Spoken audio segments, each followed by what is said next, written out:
আসসালামু আলাইকুম রহমতুল্লাহি ওবারাকাতু। প্রিয় দর্শক, আপনাদের মাঝে আমি আজকে একটি গুরুত্বপূর্ণ কোরআনী আমল নিয়ে হাজির হয়েছি।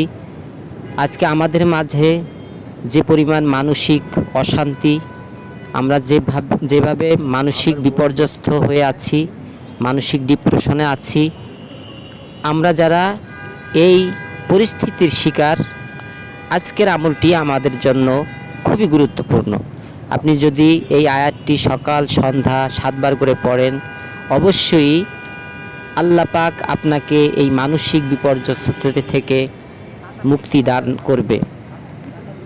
আয়াতটি হলো হামিম আইন সিন কফ كذلك يوحي إليك وإلى الذين من قبلك الله العزيز الحكيم।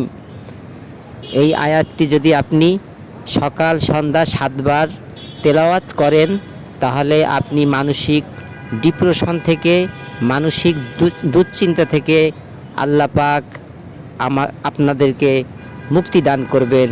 আমাদেরকে এই আয়াতের উপরে আমল করার তৌফিক দান করুক। আমিন।